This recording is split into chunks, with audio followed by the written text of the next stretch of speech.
নমস্কাৰ মৰমৰ ছাত্ৰ ছাত্ৰীসকল, আশা কৰোঁ তোমালোক সকলোৱে ভালে আছা। তোমালোকৰ বাবে লৈ আনিছোঁ এটা খুবেই ভাল খবৰ, আৰু তোমালোকে আজিৰ এই গুৰুত্বপূৰ্ণ ভাল খবৰটো সম্পূৰ্ণকৈ জানিবলৈ ভিডিঅ'টো শেষলৈকে চাই থাকিবা। আৰু চেনেলত যদি নতুন, প্লিজ চেনেলটো ছাবস্ক্ৰাইব কৰি ল'বা, লগতে ভিডিঅ'টোত এটা লাইক কৰি মোক ভিডিঅ' বনাবলৈ উৎসাহিত কৰিবা। এতিয়া বহু সংখ্যক ছাত্ৰ ছাত্ৰীয়ে মোক কুৱেশ্যন কৰি আছে যে আমাৰ পৰীক্ষা বেয়া হৈছে, আমি ফেইল কৰিম।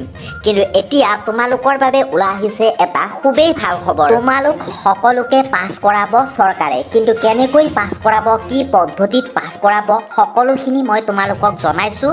গতিকে ভিডিঅ'টো সম্পূৰ্ণ মনোযোগ সহকাৰে চাই থাকিবা। চেবাত থাকিব গ্ৰেছ মাৰ্ক আৰু মডাৰেশ্যন পদ্ধতি। লগতে মন কৰিবা পৰীক্ষা পদ্ধতিত গোপনীয়তা ৰখাত বাধা উপাচাৰ্য কমিটিৰ। এটা বিষয়ত 1ৰ পৰা 5 নম্বৰলৈকে পাব গ্ৰেছ নম্বৰ। সৰ্বমুঠ গ্ৰেছ নম্বৰ পাব 3টা বিষয়ত।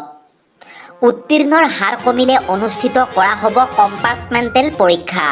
এতিয়া মৰমৰ ছাত্ৰ ছাত্ৰীসকল, তোমালোকে নিশ্চয় জানিলা, তোমালোক যিসকলে কৈছা যে মোৰ পৰীক্ষা বেয়া হ'ব, মই ফেইল কৰিম, তেন্তে তোমালোকে এতিয়া চিন্তা কৰিব নেলাগে। তোমালোকক 2 মাহ ক্লাছ কৰিব, আৰু 2 মাহ ক্লাছ কৰি তোমালোকৰ কম্পাৰ্টমেণ্টেল পৰীক্ষা অনুষ্ঠিত কৰিব। আৰু কম্পাৰ্টমেণ্টেল মানে হৈছে তোমালোকৰ বেক এক্সাম। বেক এক্সাম তোমালোকৰ অনুষ্ঠিত কৰিব, আৰু সেই পৰীক্ষা তোমালোকে দি ধুনীয়াকৈ আকৌ কলেজত পঢ়িবলৈ পাবা। গতিকে তোমালোকে চিন্তা কৰিব নালাগে। এই ভিডিঅ'টো তোমালোকে লগৰ বন্ধুবৰ্গৰ মাজলৈ শ্বেয়াৰ কৰি দিবলৈ নেপাহৰিবা। আৰু এতিয়া তোমালোকৰ যি পৰীক্ষা আছে ভালকৈ দিয়া, ষ্টিল তোমালোকৰ চান্স আছে।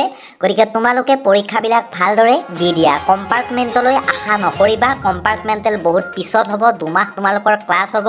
গতিকে তোমালোকে এতিয়াই ভালদৰে পঢ়ি পাছ হৈ যোৱা, তাৰে শুভকামনা থাকিলে। গতিকে ছাত্ৰ ছাত্ৰীসকল, মই তোমালোকৰ মাজৰ পৰা বিদায় মাগিছোঁ। অন্য এটা ভিডিঅ'ত লগ পোৱাৰ প্ৰতিশ্ৰুতিৰে ধন্যবাদ। জয় অসম।